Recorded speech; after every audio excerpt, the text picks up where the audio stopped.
নমস্কার বন্ধুরা, আপনারা সকলে ভালো আছেন। তা আজ একটা আমার জীবনে ঘটে যাওয়া সত্য ঘটনা বলবো, ভূতের গল্প। আমার বয়স তখন 9 কি 10 হবে। আমরা প্রথম শ্যামপুরে থাকতাম, এটি জুট মিলের কোয়ার্টারে থাকতাম। ওইখান থেকে আমরা চন্দননগরে চলে আসি। চন্দননগরে যখন আসি, এসে তখন একটি রাজবাড়িতে উঠলাম। রাজবাড়িটা হচ্ছে চন্দননগর জ্যোতির থেকে একটু এগিয়ে গেলে বারাসাত বলে একটা জায়গা আছে। সেই বারাসাতের রাস্তার ওপরে রানী রাসমণির রাজবাড়ি ছিল। সেই রানী রাসমণির রাজবাড়িতে আমরা পুরো বাড়িটা নিয়ে ভাড়া নিলাম। সেই আগেকার দিনের রাজবাড়ি যেমন হয়, ঝাড়বাতি, ঝাড় লণ্ঠন, ঘরের ভেতরে সব কিছুই সাজানো, বড় বড় সেই আগেকার দিনের টেবিল, ডাইনিং টেবিল, সব কিছু এভরিথিং রয়েছে। মানে কিছু কিছু আসবাবপত্রও রয়েছে, মানে ওনাদের রাজবাড়ির কিছু। সেই জানলার কাজগুলো, সেই শেষমহলের কাজগুলো থাকে ঠিক সেরকম রঙিন রঙিন কাজ। আলো পড়লে, রোদ পড়লে, ও পাশ থেকে সূর্যের আলো পড়লে ঘরগুলো 7খানা রঙের কালার দিত। এবার কি হয়েছে, আমরা যখন এসে ওইখানে উঠলাম, ওই বাড়িতে আমাদের দুর্গাপুজো, বহু পুরনো দুর্গাপুজো আমাদের বংশের, সেই পুজো ওই আমাদের মন্দিরে, মানে ভেতরে যে আমাদের হলঘরের সামনে উঠোন ছিল, সেই উঠোনে আমাদের একটা বিরাট দালান ছিল, ঠাকুর মণ্ডপ ছিল।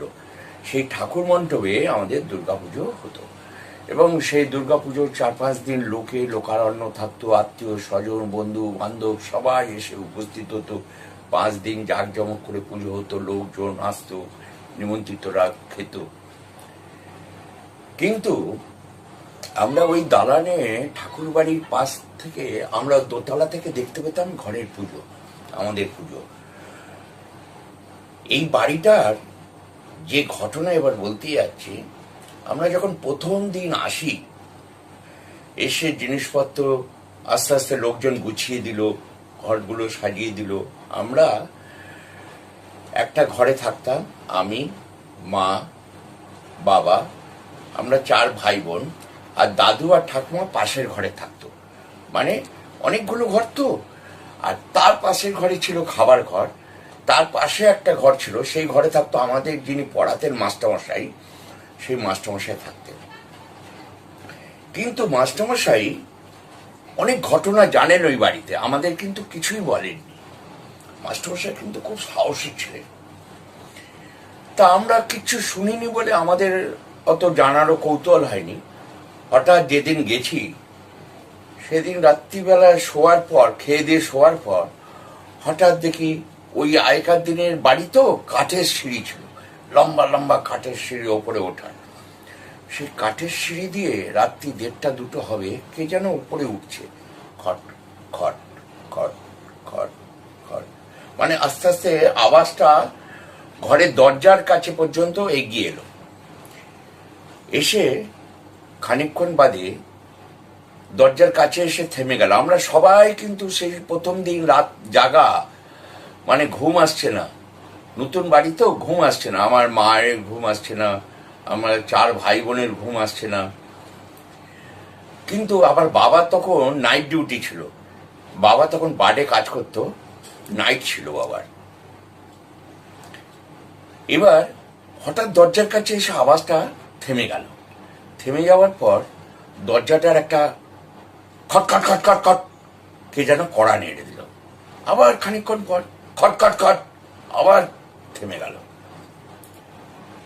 মা একটু সাহসী গোচর ছিল, মা এগিয়ে এসে জিজ্ঞেস করলো, কে কে ওইখানে?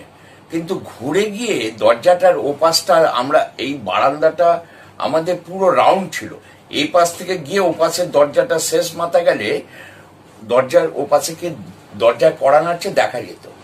তা মা আস্তে আস্তে ওপাশে ঘুরে গিয়ে বারান্দার এই পাশের মাথাটা এলো, এসে দেখছে কেউ নেই, যেমন অন্ধকার, এমনি চাঁদের আলো পড়েছে ওপর থেকে। আর বাড়িটার মাঝখানটা ওপরটা ফাঁকা, ওপরে ঘোরানো বিশাল ছাদ। মা বলছে আমরা ভুল শুনলাম বোধহয়, চলো শুয়ে পড়ি। আবার আমরা গেলাম, গিয়ে বিছনায় শুলাম।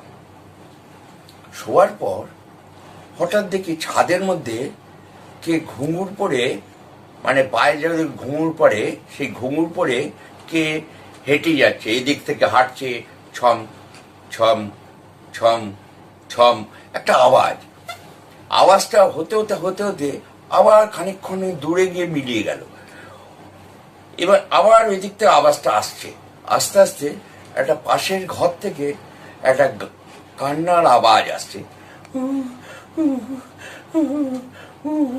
মা আমাকে, আমি খুব ভীতু ছিলাম, আমি মাকে শক্ত করে ধরেছি। আমার দিদিও ভীতু ছিল, দিদিও মাকে মানে শক্ত করে ধরেছে।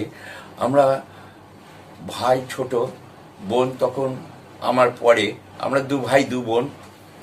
হ্যাঁ, ওরা ঘুমিয়ে পড়েছে, মানে ছোট তো টায়ার্ড হয়ে ঘুমিয়ে পড়েছে, কিন্তু আমার দিদি, আমি, মা জেগে রয়েছি। পাশে করে দাদু আর ঠাকুমা, ওরা শুনেছে কি শোনেনি আমরা কিছু রাত্রিবেলা খেয়াল করিনি। হঠাৎ কান্নার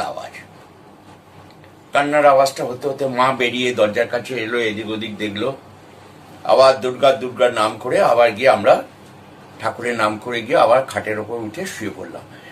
এরপর ওই ঘটনাটা ঘটার পর তারপরের দিন সকাল হয়ে গেল, বাবা ডিউটি থেকে এলেন। আসার পর বাবাকে বেলায় আস্তে আস্তে সব ঘটনাগুলো বললাম। বাবা বললো ওইসব তোরা ভুল দেখেছিস, ও ভুল শুনেছিস, কানে সারাদিন খাটাখাটনি করে এসেছিস, ভুল শুনেছিস, ওইসব কিছু না। আমরা বললাম হতে হবে হয়তো। এবার মাস্টারমশাই কিন্তু পাশের ঘরে ছিল, মাস্টারমশাই তখন পড়াশোনা করছিলেন। হ্যাঁ, নিজের তখন কলেজের পড়াশোনা করতেন, হ্যাঁ, আর সন্ধ্যের দিকে আমাদের পড়াতেন। কিন্তু মাস্টারমশাই কানে গেছে আমরা কি বলছি বাবাকে। মাস্টারমশাই আমাদের বাড়িতে খাওয়া দাওয়া করতেন। হঠাৎ মাস্টারমশাই সন্ধ্যেবেলায় বলছেন যে আমার মাকে বৌদি বৌদি বলতেন, বৌদি আপনাকে বলা হয়নি, ভয় পাবেন না, এই বাড়িতে আমি বহু বছর ধরে আসা যাওয়া করি, খেলাধুলা করে বড় হয়েছি। এই বাড়িটা রানী রাসমণির বাড়ি, তো আপনারা জানেনই। এই বাড়িতে কিছু কিছু জিনিস দেখবেন, ভয় খেয়ে যাবেন না। হ্যাঁ, ও ছাদে কেউ নাচছে শুনবেন, এগুলো আমাদের সেই সময় সন্ধেবেলায় বললো। বলার পর তো আমাদের মানে মানে একদম দরদর করে ঘামতে আরম্ভ করলো, ভয় ওইসব শোনার পর। আবার তাও সন্ধেবেলায়, শোবার খানিকক্ষণ আগে কি অবস্থা হয়। তারপর মা বললো যে ঠিক আছে থাক, হ্যাঁ, বলতে হবে না বাচ্চাদের। তা যাই হোক, আমরা শুয়ে পড়েছি। শোয়ার পর তখন মনে হচ্ছে ওই ঘুঙুরের আওয়াজটা আমাদের দরজার পাশ দিয়ে কে হেঁটে যাচ্ছে, ছম ছম ছম ছম করে, আমাদের ঘরের দরজার পাশ দিয়ে এই ঘর দিয়ে ঘুরে ওই ঘর দিয়ে, মানে ওই বড় বারান্দার একদম রাউন্ড সার্কেলের শেষের দিকে, ওভাল সার্কেল, সেইখানে গিয়ে দাঁড়ালো। আবার আওয়াজটা আস্তে আস্তে আসছে, এসে ঘরের সামনে দিয়ে গিয়ে আমাদের দরজার পাশে এসে থেমে গেল। মানে কেউ যেন দরজার বাইরে পায়চারি করছে ঘুঙুর পরে। আবার কিছুক্ষণ পর ওই কান্নার আওয়াজটা। মা তখন বলল দাঁড়াতো। তখন অনেক রাত। উঠলাম, আমি মায়ের হাতটা ধরে পেছন দিকে শক্ত করে ধরে আছি। দরজাটা মা খুলেছে, কে রে এখানে, কে? কোনো সারা শব্দ নেই। মা তখন দেখলো, মা যা দেখেছে আমি তা দেখেছি, আমার দিদিও তাই দেখেছে। মানে সেদিনও আমার ভাই বোন কিন্তু ঘুমিয়ে পড়েছি। দেখছে একটা অল্প বয়সী মেয়ে, সুন্দর দেখতে, সুন্দর কাপড় টাপড় পরে আস্তে আস্তে আস্তে আস্তে আস্তে বাথরুমের দিকে চলে যাচ্ছে। মা বললো দাঁড়াতো দেখি, কে রে ওইখানে? মানে মা, আমি বললো মা তুমি যেও না, মা তুমি যেও না। মা বললো কিচ্ছু হবে না, দাঁড়া। মা গেল। মা খুব সাহসী ছিল, গিয়ে দেখলো কেউ নেই। মা বললো ভুল দেখেছি হয়তো, কেউ নেই।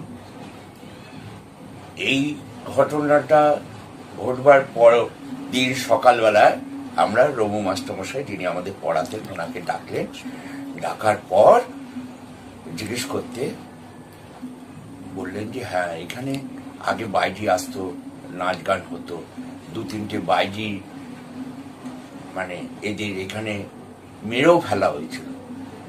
তারা ঠিক মতো মানে পেশাদারি বাইজি, তারা ঠিক মতো নাচ গান করতে পারতো না বলে জমিদার এদের মেরেও ফেলেছিল।